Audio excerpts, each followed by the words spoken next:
The initial deal between Israel and Hamas follows a peace plan laid out by Donald Trump, but it only covers a few of the 20 points in that plan.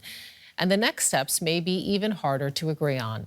They include disarming Hamas, the full withdrawal of Israel from Gaza, and the question of who will govern the territory. All obstacles that could still derail the peace process. Initial joy on both sides as news breaks that agreement on the first phase of Trump's plan for Gaza has been reached. But it is the next phase that many believe will be the real test and decisive in whether the deal will hold. One of the greatest challenges looks set to be the disarmament of Hamas. Under the 20-point plan, the militants are required to decommission all weapons and destroy terrorist infrastructure, including tunnels and arms production sites. But for Hamas, this would be akin to complete surrender and leave them vulnerable if Israel decides to resume the war. It's telling, some say, that in their initial response to Trump's plan, they did not mention the issue of disarmament. Critics suggest Hamas is likely to need stronger guarantees if they are to put their weapons permanently beyond use. Another potential sticking point is the withdrawal of Israeli troops from Gaza. Israel will only agree to completely pull out its forces, as Hamas demands, when it decides, along with others, including the US, that the enclave is sufficiently demilitarized and militants no longer pose a threat. A map published by the White House shows 3 phases of withdrawal. The first to coincide with the hostage release, a second as the IDF starts handing over the territory to a multinational peacekeeping force. But the third phase sees Israel staying in a buffer zone amounting to as much as 15% of the Palestinian territory, with no enforceable timeline for withdrawal. Also far from settled is the multinational peacekeeping force. It will be responsible for security in Gaza when Israel withdraws. It's supposed to be made up largely of Arab and Muslim forces, but up to now, few such countries have made firm commitments. Many are reported to be setting tough conditions as they don't want to be seen to be assisting Israel in cracking down on Palestinians and are worried about dangers to their own troops. Then there's the future governance of Gaza.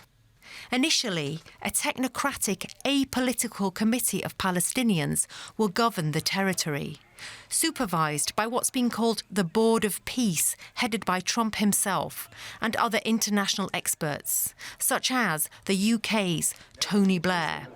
Hamas has to agree to have no role in the governance of the Strip.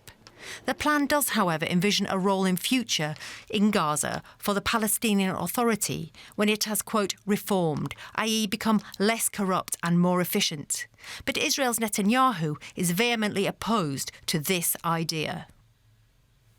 And let's get more on this. We are joined now by René Wildengel. He is a historian, author, and journalist with a special focus on the Middle East. Welcome to the program. And, you know, we have seen that the circumstances are still very fragile. And I'm wondering, through that lens, how you see phase 2 of the negotiations moving forward after a hostage and a prisoner swap. Well, first of all, I would say I don't want to be all negative about this plan because we've seen the celebration. And that's, for an analyst like me who has watched this since 2 years, an important moment because it means an end to the suffering of the people in Gaza and it means the return of the hostages. And the first phase, now I'm very confident that it's going forward. But basically everything else we have heard about will be very, very difficult because we have still the same parties on both sides. We have an Israeli government that has not been a partner for peace. It is an extremist coalition that has spelled out their goals in the region pretty clearly, which is continued occupation.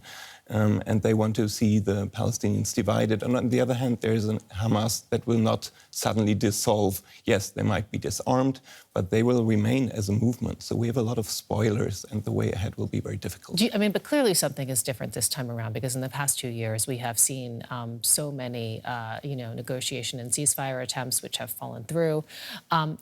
What do you think would keep the parties from walking away from the negotiating table in phase 2? Is the pressure that we're seeing, for example, from the US, from the Qataris, is that enough? Well, that's the big question. Is it that different from what we've seen before? Because we had a ceasefire until March, and we had a phase 2 that was described pretty similarly. There was also the plan for multinational troops. But yes, I think it's different in the sense that we have more pressure right now. I think Trump is serious, at least about phase 2 and stabilization and reconstruction. But then this is called a peace plan, and I would be very skeptical. I would not call this a peace plan. Yes, we have a ceasefire. Hopefully, we're going towards reconstruction. But peace is more than a ceasefire. Peace also means accountability. We've seen grave war crimes. This situation has been described as a genocide now by all major human rights organizations. People have been suffering, and this needs to be addressed. And there's nothing about accountability, about justice in this plan. Yes, very blurry talks about peace. Trump has called this eternal peace, but obviously we're very, very far away from this. Let's drill down a little bit deeper into that, because we also know that the leader of Hamas, who participated in these negotiations, has said that Hamas has received guarantees, in fact, from the United States and its partners that the war is now over. We have not heard that from Netanyahu. What does that tell you? Well, again, I would be skeptical here, even with guarantees from the US. I mean, we have seen other peace processes, such as in Ukraine and Russia, where we have heard big announcements, big meetings, but this hasn't been exactly going forward the way it was planned. I think Trump is not an honest broker. We should remember that in the first administration in 2020, we already had seen a so-called peace plan by Trump. It was a non-starter. It never got anywhere. So guarantees by Trump, yes, I think he's serious right now, but I wouldn't be completely confident that this is enough to really secure a way forward. And when it comes to the Israeli government, well, again, they have said very clearly what they stand for in the past. It's an extremist coalition. We've heard the quotes from Smotrich and Ben-Gvir and others. And yes, they want to continue the war. They still talk about the destruction of Hamas. So it is a dangerous situation. Let's talk again about what's happening now in the next days. The most prominent Palestinian political figure, the former leader of the West Bank's Fatah, Marwan Barghouti, who is an advocate of a two-state solution, is not on the list of prisoners to be exchanged. We know, he is perceived as one of the leaders who could unite Palestinians and lead them to statehood. Why did Israel not agree to release him? Well, I think this is not a coincidence because you mentioned unity. He stands for unity. He's respected by Hamas. He's a Fatah member. He's respected by all Palestinians. And he's a figure that many people believe could unite Palestinians. And that is the one thing that this Israeli government does not want. And the whole peace plan, unfortunately, so-called peace plan, doesn't address this situation. It only talks about Gaza. It does not talk about the West Bank. We see the Palestinian Authority with President Abbas completely sidelined here. And this would be a chance, if you ever want to see a Palestinian state, to unite Palestinians, and Marwan Barghouti would be a figure for this. But this is the kind of nightmare of Netanyahu. He does not want to see this, and I think it's not a coincidence that this was a clear red line for this Israeli government. Middle East expert Renee Wind-Engel, thank you so much. Thank you. Here in Europe, there is also growing hope that a post-war Gaza can be rebuilt and prosper. French President Emmanuel Macron has held talks in Paris with ministers from several Middle Eastern and European nations. He says the agreement must mark the end of the war in Gaza and the start of a two-state political solution. Let's bring in correspondent Tessa Walter, who has been following the meeting at the Foreign Affairs Ministry in Paris on Thursday. So, Tessa, was there any tangible outcome from the meeting in Paris? What was President Macron aiming to achieve? This meeting here in Paris really was about the war and the post-war Gaza future, meaning that what was discussed here was really complementary to the Trump plan and what was happening in Sharm el-Sheikh. The French diplomats were quick to underline here in Paris. So the international partners from Europe, but also the Arab world were invited, and they came together to discuss 3 points. And let me quickly explain them to you. So the first one was governance. So how could a government in Gaza look like after the war? How could the Palestinian territories be governed? The second one was safety. How could the safety of the people on the ground be guaranteed in the future? And the third one was reconstruction. So how could these international partners that came here together support the reconstruction? And in that, they had a concrete idea that they want to support, which is also part of the Trump plan, and that is the international stabilization mission under the umbrella of the UN. So that would mean international forces would come into the Gaza Strip and replace Israeli forces to then enable the reconstruction, enable the safety on the ground. And some of the members here in Paris have already signaled that they would be willing to support such a mission. But we have to keep in mind this happened here in Paris with one big challenge. The US was not part of the meeting. US Secretary of State Marco Rubio was supposed to come, but he pulled out last minute. So when we talk about impact, when we talk about outcomes, it probably would have been more impactful with Israel's biggest ally at the table. Talk with us a little bit more about the timing and why Macron is now so eager to bring the issue of Palestinian statehood back to the forefront of international politics.